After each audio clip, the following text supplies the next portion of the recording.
Howdy everybody, this is Jarrett Struby with my Modular 5 Barriers to Web 2.0. Um, so the summary of the article.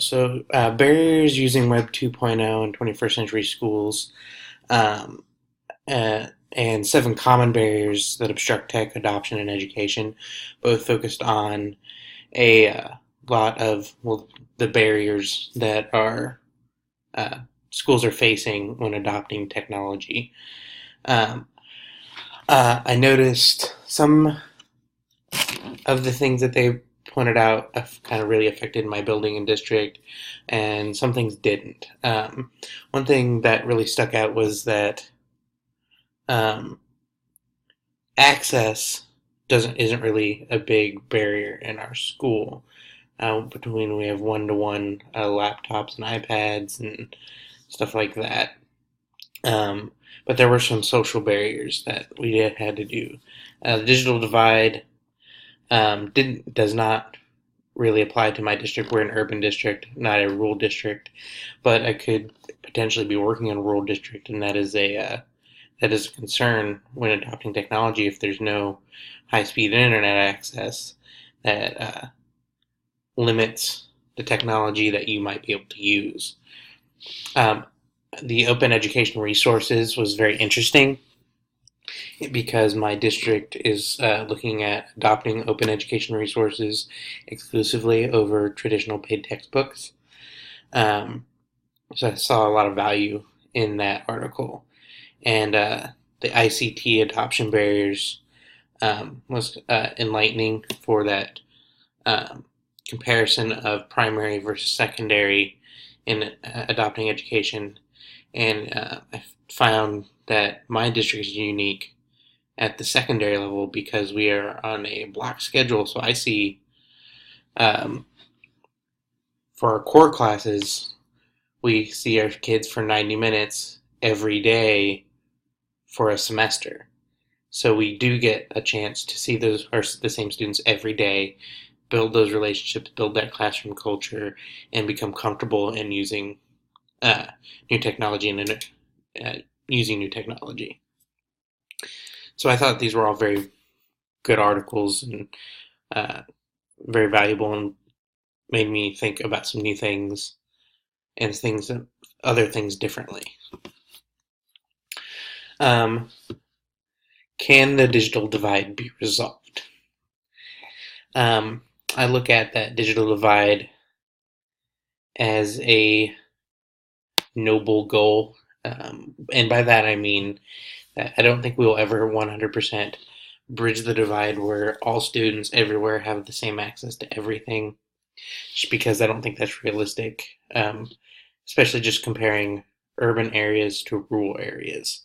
Um, there would require some major changes, not just in education, but socially, to make that happen, especially if we're talking about high-speed internet access. I think there's always going to be, on the commercial side, um, just from ISPs, internet providers, a disparity between the speeds in rural areas and urban areas. Urban areas are probably going to always have faster options than rural and more options.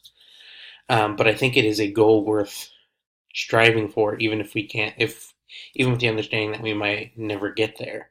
I think we can still innovate and think outside the box and come up with ways of bridging that gap. So what skill sets do 21st century students need before they graduate? I think it's important, especially in this interconnected age of social media, and the pervasiveness of technology with smartphones and other portable devices, to have a good foundation in digital citizenship, in what are proper ways to communicate online.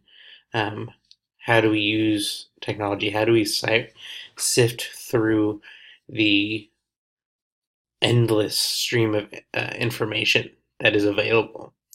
And of course, digital literacy. How do we use these technologies?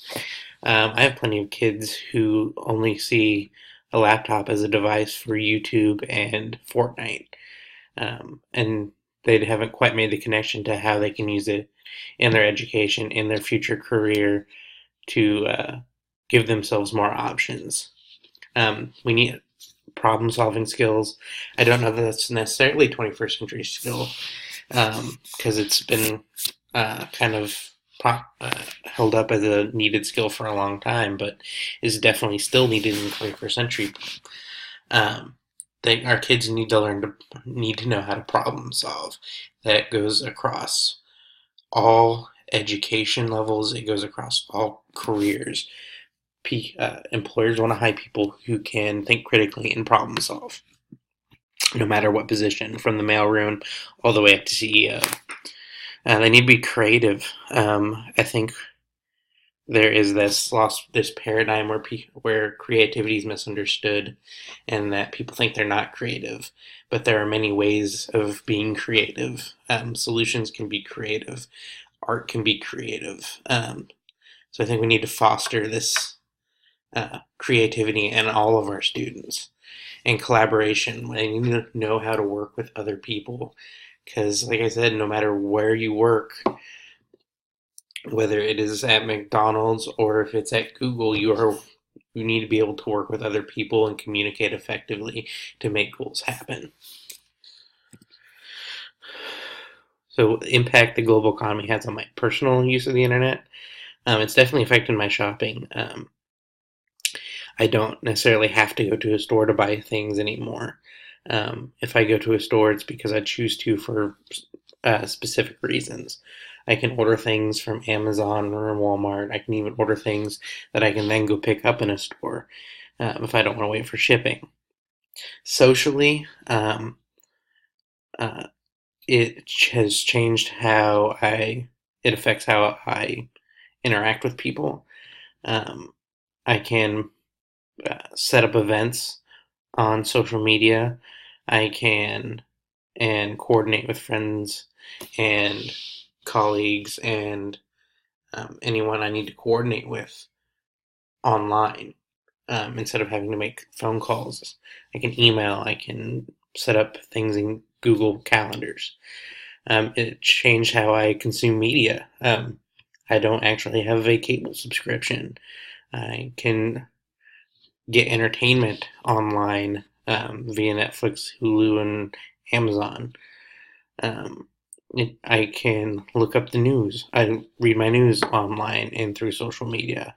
Um, and banking, like how I handle my money. I rarely have to go to a bank. I can do all my banking online. So it has had a huge effect on how I use the internet.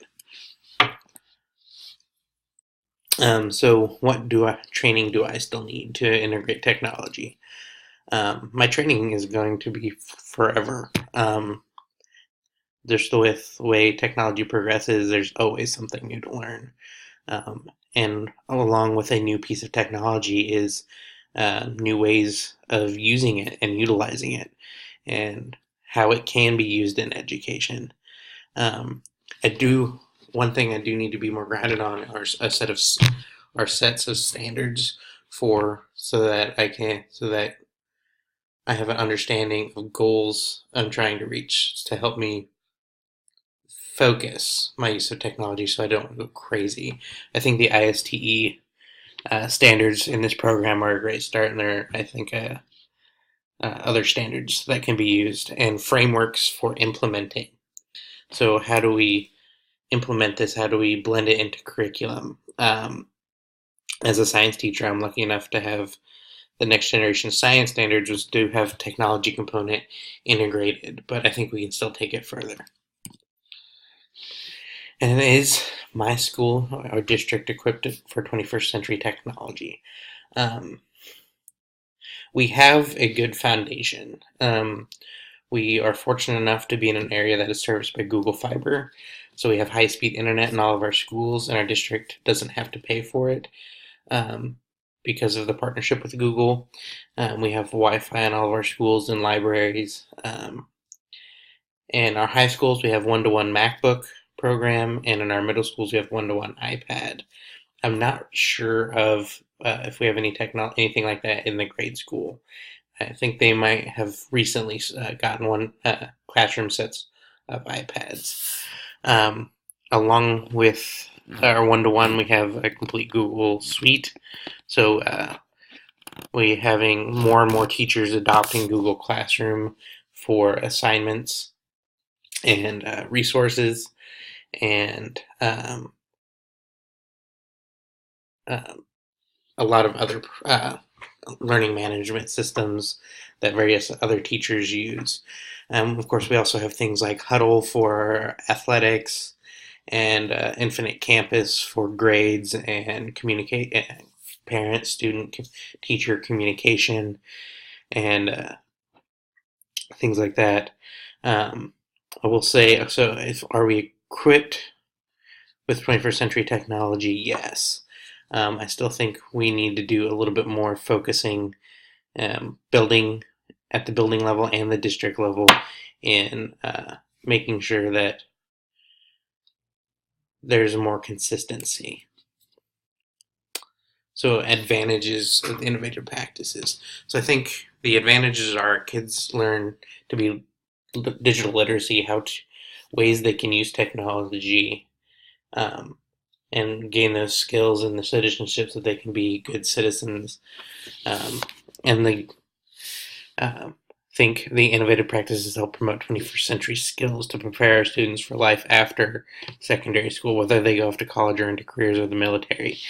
It can set them up for more success. And frankly, I think innovative practices are just engaging, and through engagement, our students become more prepared. So some disadvantages. So disadvantages of innovative practices is innovation rarely happens across for the entire student population. So we don't necessarily have parity for all of our students. So sometimes those innovations really only benefit the students who are in the classrooms where innovation's happening. Innovation takes time, and teacher time is precious, and admin time is precious. And so it is when you have a limited resource like time in education, we have to be very judicious in how we spend that time. And of course, funds are always an issue. Through my work at district level, looking at open education resources, there are more and more free resources, but but at the same time, when we have those open education resources, those non-paid resources pop up that are of quality, they often will get co-opted by someone else for pay, or the original developer will start paying so that they can keep providing the service. Some other disadvantages: inconsistency. When innovation's occurring, as we try to innovate, sometimes that means we can't have consistent practices for all of our students, or even with the same set of students. And also, innovation, it leaves us open to harm. Like, especially internet, when we're dealing with technology and the internet, there's always the possibility of cyberbullying. So have I experienced cyberbullying? Internet use, there's been things on Facebook and Snapchat between students both inside the school and outside of school. We have had threats at the school made through social media. And so a lot of things, we're trying to do a lot of training on how to address it when it occurs, and ways that we can educate our students to prevent them from happening. All right, so thanks for listening to my little presentation tonight. Have a good night. Thank you.